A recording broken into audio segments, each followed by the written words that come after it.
దేవుని ప్రియమైన బిడ్డలారా, ప్రభువైన యేసుక్రీస్తు వారి నామంలో మీ అందరికీ నా హృదయపూర్వకమైన వందనాలు చెల్లిస్తున్నాను.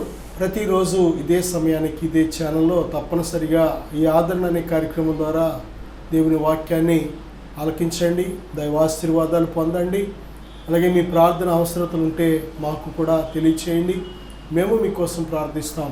దేవుని బిడ్డలారా, ఈ సమయంలో దేవుని వాక్యాన్ని మనం ఆలోచన చేసే ముందుగా చిన్న ప్రార్థన చేసుకుందాం. ఘనమైన తండ్రి, ప్రియమైన ప్రభువా, ఆకాశ మహాకాశాలు పట్ట జాలని దైవమా, మీ నామంలో 2-3 ఎక్కడ కూడి ఉందరో వారి మధ్య ఉందని సెలవిచ్చిన మా ప్రియ ప్రభువా, మీ నామంలో చేరినాం తండ్రి. మాతో మాట్లాడండి ప్రభువా. ఇదిగో మీ నామంలో ఎంతమంది మీడియా ద్వారా వాక్యాన్ని ఆలకిస్తున్నారు, వారందరినీ దర్శించండి. వినే చెవి, గ్రహించే హృదయం దయచేయమని యేసు నామములో అడుగుచున్నాను తండ్రి, ఆమేన్. ప్రియబిడ్డలారా, బ్రింగ్ టు జీసస్, యేసు యొద్దకు తీసుకురా అనే అంశం మీద దేవుని వాక్యాన్ని మనం ధ్యానం చేయబోతున్నాం. మన జీవితంలో ప్రభువైన యేసుక్రీస్తు వారు చెప్తున్నారు కదా, లోకములో మీకు శ్రమ కలుగును, అయినను ధైర్యము తెచ్చుకొనుడి అని యోహాను సువార్త 16:33 ప్రభు చెప్పారు. ఈ లోకంలో ఎంత గొప్ప నరునికైనా సరే, ఎంత ధనవంతుడైనా, ఎంత బలవంతుడైనా, ఎన్ని తెలివితేటలు కలిగిన వ్యక్తి అయినా, ఎంత గొప్ప అధికారము హోదాలో ఉన్న వ్యక్తి అయినా తప్పనిసరిగా శ్రమ అనేది మాత్రం కలుగుతుంది. నీతిమంతులకి కలుగుతున్నాయి శ్రమలు, పరిశుద్ధులకి కలుగుతున్నాయి, యథార్థవంతులకి కలుగుతున్నాయి, దేవుని యందు భయభక్తులు కలిగిన వారికి కలుగుతున్నాయి. ప్రియబిడ్డలారా, అలాగే అదే సమయంలో భక్తిహీనులకు కలుగుతున్నాయి, లోకస్తులకి కలుగుతున్నాయి, అవిశ్వాసులకి కలుగుతున్నాయి, పాపులకి కలుగుతున్నాయి, దుష్టులకు కలుగుతున్నాయి. దేని బిడ్డలారా, ఇద్దరికీ సమానం. ఈ లోకంలో ఉన్న ప్రతి వ్యక్తికి శ్రమ లేక అభ్యంతరం అనేది తప్పనిసరిగా కలుగుతూ ఉంటుంది. అయితే ఎలాగ మనం జయించాలి, మనకు ఎదురవుతున్న సవాళ్లను ఎలా జయించాలి అంటే, మొదటిగా దేవుడు మనము సాల్వ్ చేసుకోవడానికి కొన్ని మనకు అవకాశం ఇచ్చాడు. కొన్ని మనమే చేయాలి, కొన్ని విషయాలు మనం చేయాలి. మన బాధ్యతలు, మన ధర్మాలు, దేవుడు మనకిచ్చిన అధికారం, దేవుడు మనకిచ్చిన జ్ఞానము, దేవుడు మనకిచ్చిన బుద్ధి, దేవుడు మనకిచ్చిన ఈ జీవితంలో ప్రతీదీ కూడా దేవుడు మనకిచ్చిన దాన్ని బట్టి మనము చేయాలి. చేయవలసిన బాధ్యత మనదే. మనము సాల్వ్ చేయగలిగినవన్నీ కూడా మనం చేయాలి, మన బాధ్యత. రెండవదిగా, దేవుడు చేయవలసిన ప్రతీదీ దేవుడు చేస్తాడు. దేని బిడ్డరా, దేవుడు కొన్ని విషయాల్లో ఆయన బాధ్యత ఆయన నిర్వర్తించే దేవుడు. ఆయన చేయవలసిన విషయాలన్నిటిలో ఆయన చేయడానికి ఎప్పుడూ సిద్ధంగా ఉంటాడు. మన విషయాల్లో మనం కూడా చేయవలసిన బాధ్యతలో మనం సిద్ధంగా ఉండాలి. ఉదాహరణకు, లాజరు చనిపోయి సమాధిలో పెట్టబడి 4 దినాలు అయింది. ఏ నరుడు ఈ భూమి మీద, ఏ వైద్యుడు కానీ, ఏ నరుడు కానీ, ఏ వైద్యం కానీ, ఏ మందు కానీ చనిపోయిన మనిషిని బ్రతికించలేదు. చనిపోయిన మనిషిని బ్రతికించే శక్తి, చనిపోయిన మనిషికి జీవం పోసే శక్తి ఎవ్వరికీ లేదు. చూడండి, ఇక్కడ అది ఏ నరుడు చేయలేని కార్యక్రమం. చనిపోయిన వారిని బ్రతికించడం అనేది ఈ భూమి మీద ఏ మానవుడు అనేవాడు చేయలేని కార్యక్రమం. అది ఎవరు మాత్రమే చేయగలరంటే దేవుడు మాత్రమే చేయగలడు. ప్రియబిడ్డ, ఆయన లాజరు సమాధి వద్దకు తీసుకువెళ్ళమని అడిగారు. ప్రభువా, ఎందుకు ఇప్పుడు చనిపోయి 4 రోజులు అయింది కదా అన్నప్పుడు వారు, దేని బిడ్డరా, దేవుని మాట కాదలేక సమాధి వద్దకు తీసుకువెళ్ళారు. మళ్ళీ ప్రభు ఏమంటున్నారంటే, ప్రభు చెప్పిన మాట, ఆ రాయిని తొలగించండి అన్నారు. ఆ సమాధి ముందు ఒక రాయి ఉంది, అది పెద్ద రాయి. ఒక 4-5 పడితేనే కానీ అది జరగదు. అటువంటి పెద్ద రాయిని పక్కకు దొర్లించడం మనిషి చేసే పని. దేవుడు మనకిచ్చిన పని మనం చేయాలి. ఆ రాయిని దొర్లించండి అని ప్రభు ఒక బాధ్యత ఇచ్చారు అంటే ఆ పని మనం చేయాలి. ఆ యొక్క రాయిని దొర్లించిన తర్వాత ఇక మనం చేసే పని కాదు, అది దేవుడు చేసే పని. దేవుడు మాత్రమే చేయగలిగిన పని మనం చేయడానికి ఎన్ని రకాలుగా ప్రయత్నం చేసినా చేయలేము. మనము చేయవలసిన బాధ్యత దేవుడు చేయడు. మన బాధ్యత మనం నిర్వర్తించినప్పుడే ఆయన పని ఆయన చేయడానికి సిద్ధంగా ఉంటాడు. నా సహోదరుడా, సహోదరి, అదే విధముగా మన జీవితంలో కొన్ని విషయాల్లో మన బాధ్యతలు తప్పనిసరిగా ఉంటాయి. ఆ బాధ్యతలు మనం నిర్వర్తించాలి. ఇక్కడ మనం చూసినట్లయితే మత్తయి సువార్త 15:21-28 వరకు ఒక సహోదరు ఉంది, సురోఫెనికయ స్త్రీ అని రాయబడింది. ఆమె తన కుమార్తె దెయ్యము పట్టి బహుబాధపడుచున్నదంట. దేని బిడ్డారా, ఆమె ప్రభువుని గురించి విన్నది, ప్రభునందు విశ్వాసం ఉంచింది. అంతేకాదు ఆమె ప్రభు దగ్గరికి వచ్చింది. ఆమె కుమార్తెను ప్రభు దగ్గరికి తీసుకురావడం సాధ్యం అవ్వలేదేమో. ఆ కుమార్తెను తీసుకురాలేదు, కానీ ఆ కుమార్తె పక్షంగా ఒక తల్లిగా ప్రభు దగ్గరికి వచ్చింది. ఎందుకంటే దెయ్యం పట్టిన వారిని తీసుకురావడం చాలా కష్టం కొన్నిసార్లు. ఎందుకంటే వయోలెంట్ స్పిరిట్లుగా, చాలా భయంకరమైన క్రూరులుగా వారి ప్రవర్తన ఉంటూ ఉంటుంది. తీసుకెళ్లే వారిని కొరికేస్తారు, కొడతారు, తిడతారు, మధ్యలో పారిపోతారు, లేకపోతే ఏదైనా వస్తువులు పాడు చేస్తూ ఉంటారు. ఇటువైపు రమ్మంటే అటువైపు వెళ్తారు, అటంటే ఇటు వెళ్తూ ఉంటారు. రకరకాలుగా వారితో ఇబ్బందులు ఎదుర్కోవాలి. కాబట్టి ఆ దెయ్యము పట్టి బహుబాధపడుచున్న కుమార్తెని తీసుకురాలేకపోయింది, కానీ ఆమె మాత్రం ప్రభు యొద్దకు వచ్చి ప్రభుతో చెబుతుంది. ఏమని అంటే, ప్రభువా, నా కుమార్తె దెయ్యము పట్టి బహుబాధపడుతుంది అని చెప్తుంది. ప్రియమిత్రులారా, ఆ తల్లి తన కుమార్తె కోసం రావడం అనేది తన బాధ్యత. ప్రభు దగ్గర మొర్ర పెట్టడం తన బాధ్యత.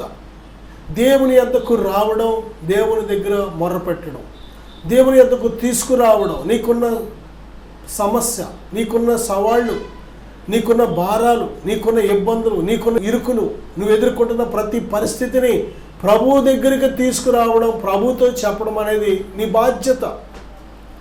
నీ బాధ్యత నువ్వు చేసినప్పుడు ప్రభువు చెవులున్న ఆలకిస్తున్న దేవుడు ఆయన, మన మొరలు ఆలకించే దేవుడు ఆయన, మన ప్రార్థనలు ఆలకిస్తున్న దేవుడు. దేని బిడ్డలారా, విశ్వాసం అనేది ప్రియమిత్రులారా క్రియలతో కూడింది. ప్రార్థన అనేది కూడా ఒక క్రియ.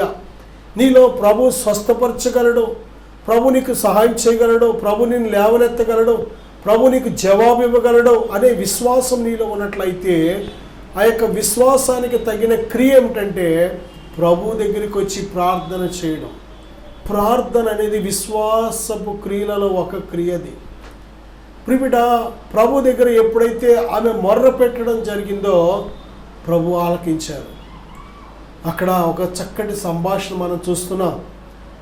ప్రభు శిష్యులు ఏమన్నారంటే, మొదటిగా ప్రభు దగ్గరికి వచ్చి, ప్రభువా, ఆమె మన వెంబడి వచ్చి కేకలు వేస్తుంది కనుక మొదట ఆమెను పంపించే నాయనా అని వారు మొరపెట్టారు.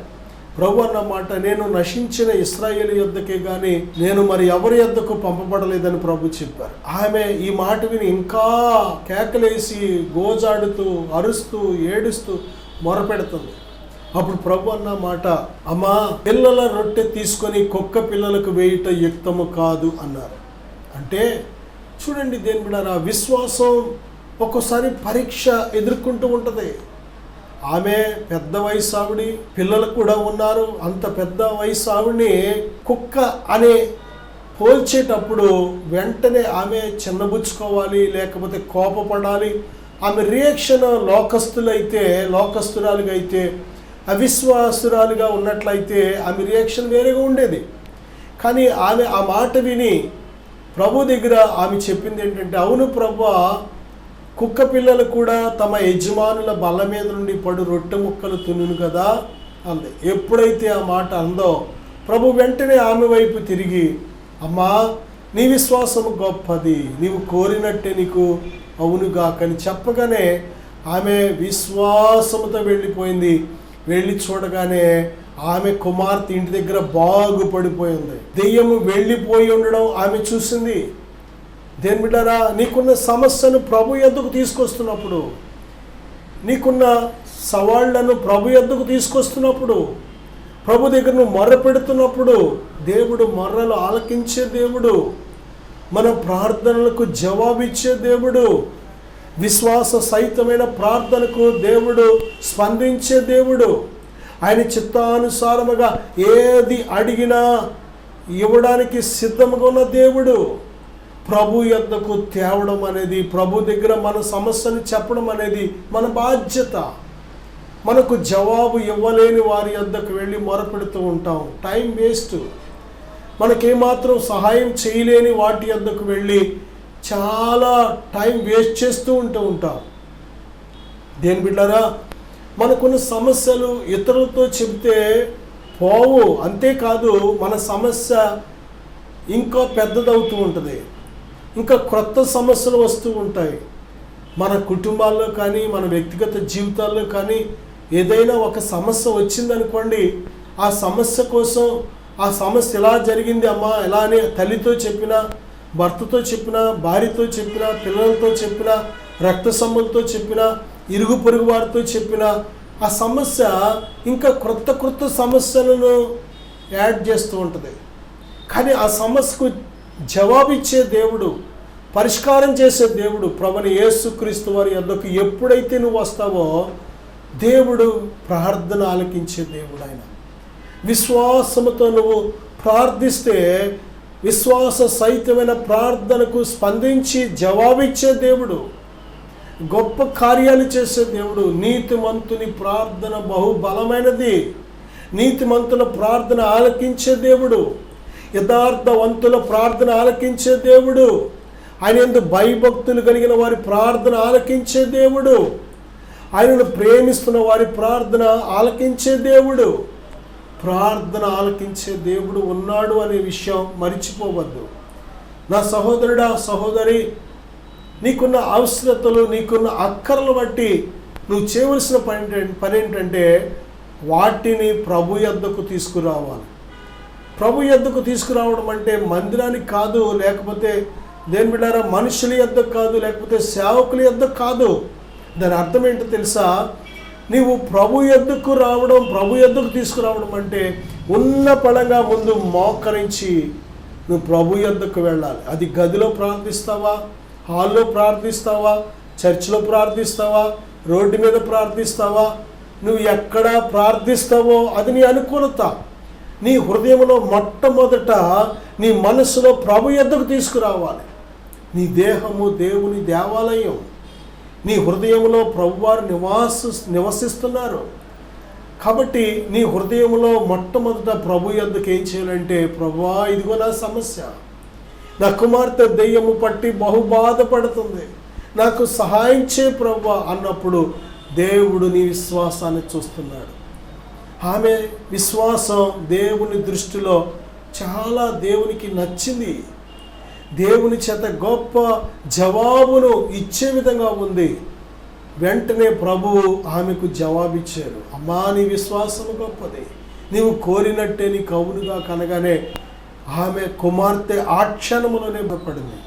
ఈరోజు నిజంగా దేని బిడ్డరా, మన ఇంటిలో మన బిడ్డలు కావచ్చు, లేక అనారోగ్యంగా ఉన్న ఎవరైనా కావచ్చు, లేకపోతే శత్రువైన సాతాను చేత పీడించబడి బాధించబడుతున్న వారు ఎవరైనా కావచ్చు, వారి కోసం మనం ఎంతవరకు బాధ్యత కలిగి ఉన్నాం, ఎంతవరకు వారి నిమిత్తం ప్రార్థించేవారికి ఉన్నాం, ఎంతవరకు వారిని ప్రభు యొద్దకు తీసుకొచ్చి వారికి నిమిత్తం ప్రభు పాదాల చెంత మొర్రపెట్టేవారిగా ఉన్నాం.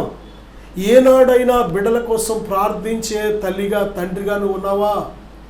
ఏనాడైనా చెడిపోయిన నీ భర్త కోసం, ఏదో ఒక వ్యసనానికి, చెడు అలవాటుకి బానిసైపోయిన నీ భర్త కోసం ప్రార్థించే భార్యగా ఉన్నావా?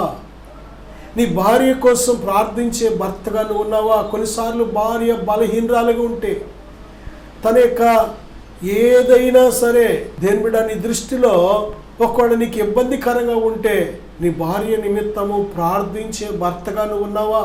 చాలాసార్లు ఒకరినొకరు దూషించుకోవడం, ఒకరినొకరు అవమానించుకోవడం, నువ్వెలాగా అనుకుంటూ, తిట్టుకుంటూ, సణుక్కుంటూ, లేకపోతే కొన్ని చోట్లయితే కొట్టుకుంటూ, ప్రతిరోజు పోట్లాడుకుంటూ ఇలాగే సరిపోతుంది. కానీ ఆ పరిస్థితి ఎందుకు వస్తుంది? అసలు ఆ పరిస్థితిని సరిచేసే దేవుడు ఉన్నాడు. దేవుని దగ్గర తీసుకెళ్దాం, ఈ సమస్య దేవునికి అప్పగిద్దాం, దేవుని సరిచేయమని కోరదామని ఏనాడైనా ఆలోచన కలిగిందా నీకు?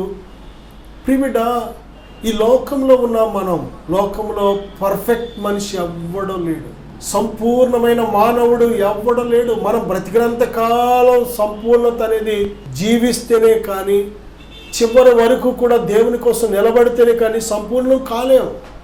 ఒక వ్యక్తి ఒక్క గంటలో, ఒక్క రోజులో సంపూర్ణుడు అవ్వలేడు. ప్రివిడ, సంపూర్ణత ప్రభుని యేసుక్రీస్తు వారిని ధరించుకున్న మనము బ్రతికినంత కాలము కూడా, ఈ సమయమంతా కూడా మనము పరిశుద్ధతలో సంపూర్ణం అవ్వాలి, ప్రేమలో సంపూర్ణం అవ్వాలి, విశ్వాసములో సంపూర్ణం అవ్వాలి. ప్రిబిడ, దేవుని యొక్క ఆత్మ నింపుదలలో సంపూర్ణత అవ్వాలి. అన్ని విషయాల్లో, చాలా విషయాల్లో మనం సంపూర్ణం అవ్వాలి. అది బ్రతికినంతకాలం కూడా కొనసాగించబడే క్రియ. కాబట్టి నిజమే, ఈ లోకంలో నీతిమంతుడు ఒక్కడో లేడు. అందరూ పాపము చేసి దేవుడు అనుగ్రహించి మహిమను పొందలేకపోతున్నారని దేవుడు స్పష్టంగా చెప్తున్నాడు. కనుక దేని బిడ్డ, మీలో పాపము లేని వాడు మొదట రాయి వేయండి అన్నప్పుడు వారందరూ వారిని వారు పరిశీలన చేసుకున్నప్పుడు వారి హృదయాలు స్పష్టంగా చెప్పినాయి, నువ్వు పాపివే, నువ్వు పాపివే, నువ్వు పాపివే.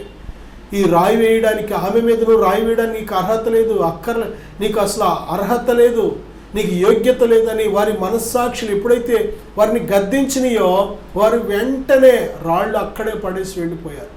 ఈరోజు మనకు కావాల్సింది మనం పరిశీలన చేసుకోవాలి. దేని బిడ్డ, ఎప్పుడైతే మనం పరిశీలన చేసుకొని దేవుని పాదాల చెంత మన బలహీనతలు ఒప్పుకొని మనం విడిచిపెడతామో, బలహీనతలు బట్టి పశ్చాత్తాపడి విడిచిపెడతామో, దేవుడు నమ్మదగిన వాడు. ఆయన మన పాపములను క్షమించి కడిగి నూతనముగా చేయాలని ఆశపడుతున్నాడు. ఆమె ఆ యొక్క సురోఫెనికయ్య స్త్రీ తన కుమార్తె స్వస్థత నిమిత్తము ఆమెకున్న సమస్యను ప్రభువైన యేసుక్రీస్తు వారి యొద్దకు తీసుకొచ్చింది. గొప్ప జవాబు పొందుకొని వెళ్ళింది. అలాగే మత్తయి సువార్త 17వ అధ్యాయం 14 నుంచి 18 వరకు మనం చూసినట్లయితే చాలా విషయాలు మనం చూడగలం. ఒక తండ్రి తన కుమారుడు చాంద్ర రోగి అయి మిక్కిలి బాధపడుచున్నాడంట. ఎలాగనగా తరచుగా అగ్నిలోనూ నీళ్లలోనూ పడుతున్నాడంట. ప్రభువైన యేసుక్రీస్తు వారి శిష్యుల యొద్దకు తీసుకొచ్చాడు. ఆ సమయంలో ప్రభువారు ఎత్తైన కొండ మీదకి రూపాంతర ప్రార్థన చేయడానికి వెళ్ళారు. తన ప్రార్థనలో రూపాంతరం చెంది తన మహిమను తన శిష్యులు చూడాలని, ఆయన ఎటువంటి ప్రభావం కలిగిన దేవుడు చూపించాలని శిష్యులను కొండ మీద తీసుకెళ్ళారు. ఈలోపు ఈ వ్యక్తి తన కుమారుని తీసుకొని ప్రభువైన యేసుక్రీస్తు వారి శిష్యుల యొద్దకు కొండ కిందకు ఎప్పుడైతే తీసుకొచ్చాడో ఆ శిష్యులు వారు ప్రార్థన చేశారు, దెయ్యాన్ని గద్దించాలని ప్రయత్నం చేశారు. కానీ ఆ దెయ్యం వెళ్ళలేదు. చాలాసేపు అదే కార్యక్రమం జరిగింది, కానీ దెయ్యం మాత్రం వెళ్ళలేదు. ఈలోపు ప్రభువారు వచ్చారు. వచ్చేటప్పటికి ఆయన చెప్తున్నాడు, అయ్యా ఇదిగో నా కుమారుడు చాంద్ర రోగి అయి బహు బాధపడుతున్నాడు. ఎలాగనగా తరచుగా నీళ్లలోనూ అగ్నిలో పడిపోతున్నాడు. అయ్యా, ఈ దెయ్యాన్ని వెళ్ళగొట్టమని నీ శిష్యులను అడిగాను, కానీ అది వారి వల్ల కాలేదు. ఏదైనా నీ వల్ల అయితే నాకు సహాయం చేసి నా మీద కనికరపడమని ఆయన అడిగినప్పుడు ప్రభు చెప్పిన మాట, నమ్ముట నీ వల్ల అయితే నమ్మువానికి సమస్తము సాధ్యమే. ప్రిబిడ, నిజమే, ప్రభువైన యేసుక్రీస్తు వారి యొద్దకు ఆయన తీసుకొచ్చాడు. తన కుమారుడుకున్న సమస్యను బట్టి ఆ కుమారుడు తండ్రి తన బిడ్డ నిమిత్తం ప్రభు యొద్దకు సమస్యను తీసుకొచ్చాడు. చాలా మంది దగ్గరికి మన సమస్యలు, మన యొక్క సమస్యలతో బాధపడుతున్న మనుషులను చాలా మందికి మనం దగ్గర తీసుకెళ్తూ ఉంటాం. వీళ్ళు ఏదైనా సహాయం చేస్తారేమో, వాళ్ళు ఏదైనా సహాయం చేస్తారేమో, నా బిడ్డను బాగు చేస్తారేమో, విడిపిస్తారేమో, నా బిడ్డలు ఏదైనా మార్పు వస్తుందేమో వీళ్ళ ద్వారా అనుకొని ఎంతోమంది దగ్గరికి మనం తీసుకెళ్తూ ఉంటాం. కానీ జవాబు దొరకదు. మొదటిగా మనం చెప్పుకున్న మనుషులు మాత్రమే చేయగలిగిన కార్యాలు కొన్ని ఉంటాయి, దేవుడు మాత్రమే చేయగలిగిన కార్యాలు ఉంటాయి. మనుషులు చేసే పనులు, బాధ్యతలు దేవుడు ఆయన తీసుకోడు. మనం చేయవలసిన మనం చేయాలి. మనం చేయవలసిన పనులు, మనం చేయవలసిన బాధ్యతలు మనం చేయాలి. నెక్స్ట్, మనం చేయలేని కార్యాలు దేవుడికి అప్పగించినప్పుడు దేవుడు తప్పనిసరిగా ఆయన యందు విశ్వాసం ఉంచిన వారి జీవితంలో, ప్రార్థించే వారి జీవితంలో, అడిగే వారి జీవితంలో చేసే దేవుడుగా ఉన్నాడు ఆయన. ఆ తండ్రి తన కుమారుడు కోసం ప్రభువైన యేసుక్రీస్తు యొద్దకు వచ్చి గోజాడి అడుగుతున్నప్పుడు దేని ప్రియబిడ్డలారా, ప్రభువారు విన్నారు. ఎంతకాలం నుంచి వీడికి ఈ సమస్య ఉంది అని అడిగి దేని బిడ్డలారా వెంటనే ఆ దెయ్యాన్ని వెళ్ళగొట్టగానే వాడు ఆ క్షణంలోనే బాగుపడ్డాడు. సమస్య ఎంత గొప్పదైనా సరే, ఎంత పెద్దదైనా సరే, నీకున్న సమస్య, నీకున్న సవాళ్ళు ఎంత పెద్దవైనా ఎంత గొప్పవైనా భయపడకో. దానికి జవాబిచ్చే దేవుడు ఉన్నాడు. నువ్వు ఎదుర్కొంటున్న శత్రువు ఎంత గొలియాతు వలె ఎంత పెద్దగా ఉండొచ్చు, ఎన్ని కేకలైనా ఇవ్వచ్చు, ఎంత గంభీరంగా ఉండవచ్చు, భయపడకో. నీ సమస్య నుంచి నేను విడిపించే దేవుడు బహు గొప్పవాడు, బహు బలవంతుడు, బహు శక్తివంతుడు, బహు జ్ఞానవంతుడు. ఆయనకు అసాధ్యమైనది ఏమీ లేదు. మన జీవితంలో తప్పనిసరిగా దేవునిని ఆశ్రయించే వారిగా ఉండాలి, ప్రార్థించే వారిగా ఉండాలి, దేవుని దగ్గర కనిపెట్టుకునే వారిగా ఉండాలి, దేవుని సమయం కోసం ఎదురు చూసే వారిగా ఉండాలి, దేవుని మీద ఆధారపడే వారిగా మనం ఉండాలి. మనం ఆ విధంగా ఉంటున్నప్పుడు ఎప్పటికీ ఫెయిల్ అవ్వం. దేవుడు తన చిత్తానుసారముగా జవాబిచ్చి ఏ నరుడు చేయలేని గొప్ప కార్యాలు చేసి మన జీవితాన్ని ఉద్ధరించే దేవుడిగా ఉన్నాడు.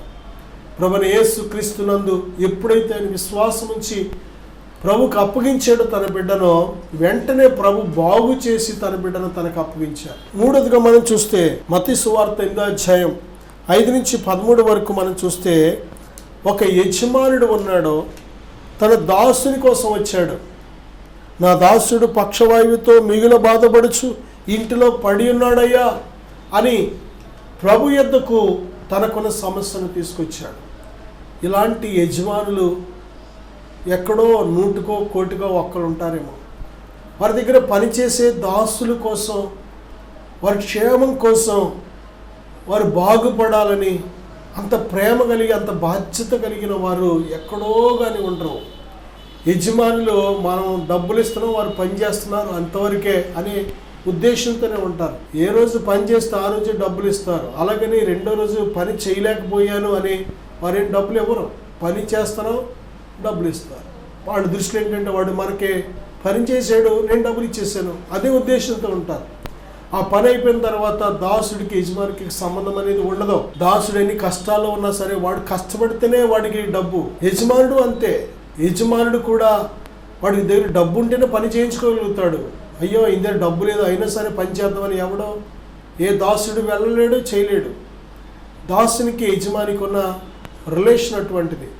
ప్రియబిడ్డలారా, కానీ ఇక్కడ మనం చూసినట్లయితే ఈ యొక్క యజమానుడు తన దగ్గర పనిచేసి కొంతకాలానికి అనారోగ్యానికి గురైన ఆ దాసుడి నిమిత్తం ప్రియబిడ్డలారా ప్రభువైన యేసుక్రీస్తు వారి యొద్దకు వచ్చాడు. ఒకడు ప్రభు దగ్గర రాకమునిపే ఆయన వైద్యం కూడా చేయించే ఉంటాడు. తనకు కలిగిన డబ్బుల్లో మరి చాలా డబ్బులు ఖర్చు పెట్టే ఉండుంటాడు. కానీ పని అవ్వలేదు. దేని బిడ్డలారా, నిజమే, చాలాసార్లు మనము ఎన్ని డబ్బులు ఖర్చు పెట్టినా వైద్యుల చేత జరగని కార్యాలు, ధనము చేత జరగని కార్యాలు, మన అధికారం పలుకుబడి చేత జరగని కార్యాలు ప్రభు చేయగలరు. నమ్మిక మాత్రం ఉంచు. ప్రభుకు అసాధ్యమైనది ఏమీ లేదు. నమ్మిక మాత్రం ఉంచుము. యేసు సజీవుడు, ఆయనకు అసాధ్యమైనది ఏమీ లేదు. ఆ శతాధిపతి ప్రభువుని గురించి విని ప్రభువునందు విశ్వాసం నుంచి వచ్చాడు. ఎంత గొప్ప విశ్వాసమో తెలుసా? చాలామంది వస్త్రపు చెంగు ముడితే బాగుపడుతుంది అనుకున్నారు. చాలామంది ఆయన చేతుల నుంచితే చాలు నా కుమార్తె బ్రతుకుదు అనుకున్నారు. చాలామంది ఆయన ఉమ్ము తగిలితే చాలు, లేకపోతే ఆయన ప్రార్థన చేసి ఇచ్చిన నూనె రాస్తే చాలు తగ్గుద్ది. అనేక రకాల విశ్వాసాలు దేని బిడ్డారా. కానీ ఈయన విశ్వాసం ఎంత గొప్పదంటే ప్రభు దగ్గరికి వచ్చి అంటున్నాడు, ప్రభువా మాట మాత్రము సెలవివ్వండి, నా దాసుడు అక్కడ బాగుపడతాడు. మాట సెలవిస్తే చాలు. ఆయన మాట ప్రిబిడ ఎంత శక్తివంతమైనదంటే ప్రిబిడ ఆయన మాట ప్రయాణం చేయగలిగిన శక్తివంతమైనది. ఏ వ్యక్తి కోసం ఆ యొక్క యజమానుడు వచ్చాడో శతాధిపతి, తన దాసుడు ఎక్కడున్నాడో అక్కడికి ప్రయాణం చేసి ఏం చేసిందో తెలుసా? ఏ క్షణమైతే ప్రభు నీవు నట్టే నీకు అవునుగా కని ప్రభు చెప్పారో ఆ క్షణములోనే ఆ మాట స్వస్థపరిచేసి. విశ్వాసము ఎంత గొప్పదంటే దేవుని మాటను మోసుకెళ్ళి మనము కోరిన అద్భుతాలు పొందుకునేలాగా చేస్తుంది. నువ్వు నమ్మితే, నమ్ముట వల్ల సమస్తము సాధ్యమే. నువ్వు నమ్మితే దేవుని మహిమను చూడగలుగుతావు. ఈరోజు మనం దేవుని యొద్దకు వస్తున్నాం, కానీ విశ్వాసం కొదువైపోయింది, నమ్మిక కొదువైపోయింది. జరుగుద్దంటావా? నన్ను విడిపిస్తాడంటావా? నన్ను లేవనెత్తుతాడంటావా? రకరకాలుగా దూషణ మాటలు పలుకుతున్నాం. దేవునికి అసాధ్యమైనది ఏదీ లేదు అనే సత్యం గ్రహించలేకపోతున్నాం. కేవలం మానవ జ్ఞానంతోనే ఆలోచన చేస్తున్నాం. మానవ నేత్రాలతో మాత్రమే చూడగలుగుతున్నాం, ఆత్మనేత్రాలతో చూడలేకపోతున్నాం, హృదయంతో ఆలోచన చేయలేకపోతున్నాం. హృదయంలో ప్రభునందు విశ్వాసం ఉంచకే ఈ కష్టాలు, ఈ నష్టాలు. దేని బిడ్డ 12 సంవత్సరాలు ఎంతోమంది వైద్యుల దగ్గరికి వెళ్ళి ఎంతో ధనాన్ని ఖర్చు పెట్టి ఎన్నో తిప్పలు పడిందంట. ఏమాత్రము కూడా నయం కాలేదు. తన వ్యాధి మరింత ఎక్కువైపోయింది. చూడండి, ప్రభునందు విశ్వాసం నుంచి విశ్వాసముతో వచ్చింది. ఆయన వస్త్రపు చెంగు ముడితే నేను బాగుపడతాను అనుకుని వచ్చింది, అలాగే బాగుపడింది. వస్త్రపు చెంగు ముట్టగానే దేవుని శక్తి ఆమెలోకి ప్రయాణం చేసి ఆ క్షణములోనే ఆమె రక్తధార కట్టడిపోయింది. దేని బిడ్డ, దేవుని శక్తి అనంతమైన శక్తి. ఈ సృష్టి, భూమి అంతా కూడా దేవుని మహిమతో, దేవుని ప్రభావంతో, దేవుని శక్తితో, దేవుని జ్ఞానంతో నిండి ఉంది. ఎందుకు మనలోకి అది ప్రవహించట్లేదు అంటే ప్రభువైన యేసునందు విశ్వాసం సరిపోవట్లేదు. చెత్త సమాచారం వింటున్నాం. సాతానుగాడు విష బీజాలు మన హృదయాల్లో ముందే నాటేశాడు. కాబట్టి జీవం కలిగిన సత్యము, దేవుని వాక్కులు హృదయంలోకి వెళ్లకుండా సాతాను విత్తిన విషబీజాలు దేవుని మీద విశ్వాసం ఉంచకుండా అడ్డుపడుతూ ఉంటున్నాయి. దేని ప్రియమైన బిడ్డలారా, ప్రభువైన యేసుక్రీస్తునందు విశ్వాసం ఉంచిందంతే. ఆయన వస్త్రపు చెంగు ముడితే చాలు నేను బాగుపడతానని ఎలాగైతే వచ్చిందో అలాగే ఆమె విశ్వాసం దేవుడు ఘనపరిచాడు. ఆమె విశ్వాసానికి స్పందించాడు. ఆయన శక్తి సిద్ధముగా ఉంది. నువ్వు నమ్మినట్లయితే దేవుని మహిమ చూస్తావు. విశ్వసించండి, కేవలం నమ్మిక మాత్రం ఉంచు. దేని బిడ్డ, ప్రార్థన చేద్దాం. ప్రభు యొద్దకు మనకున్న సమస్యలు తీసుకొద్దాం, జవాబిచ్చే దేవునికి అప్పగిద్దాం. తండ్రి, ఈ యొక్క సమయంలో ఈ మీడియా ద్వారా ఎంతమంది మాటలు ఆలకిస్తున్నారో వారిని దర్శించండి అయ్యా. మీ యొద్దకు నాయన వారికున్న సమస్యలు తీసుకొచ్చి మొర్ర పెట్టేవారిగా జవాబు పొందుకున్నటకు సహాయం దయచేయండి. నమ్మికుంచితే చాలు నాయన. కేవలం విశ్వాసము ద్వారా మాత్రమే అయ్యా మా జీవితాలను బాగు చేస్తున్నావు నాయన. మాకున్న సంకటాలు కుదురుస్తున్నావు, మా కన్నీరు తుడుస్తున్నావు, మమ్మల్ని లేవనెత్తుతున్నావు, మా మీద ఉన్న భారాలన్నిటిని విడిపిస్తున్నావు. ప్రభా, ఇదిగో విశ్వాసముతో వారి మీ వద్దకు వచ్చుటకు సహాయం దయచేయండి. వారికి ఉన్న సమస్య ఏదైనా నాయన, వారి కుటుంబంలో ఎవరిని గురించిన సమస్య అయినా సరే జవాబిచ్చే మీ వద్దకు వారు తీసుకుని వచ్చుటకు సహాయం దయచేయండి. బిడ్డను ఆదరించండి. మీ వద్దకు వచ్చే వారిని ఎంత మాత్రమో త్రోసివేయనని వాగ్దానం చేసిన ప్రియ ప్రభువా, నీ బిడ్డను బలపరచమని దీవించమని యేసుక్రీస్తు వారి నామములో అడుగుచున్నాను తండ్రి. Amen. God bless.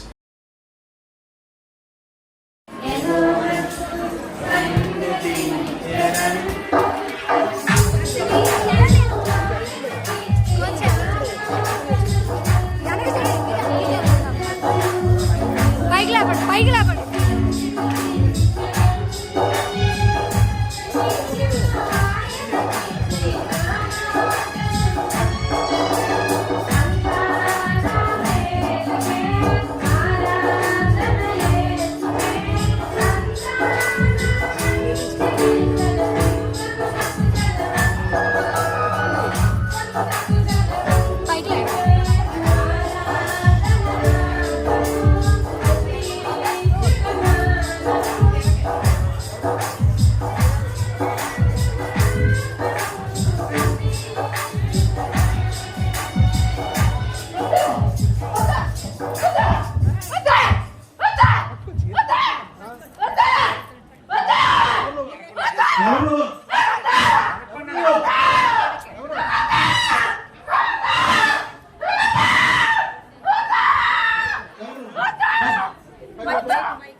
Mighty name of Jesus Christ. You are free. Support them.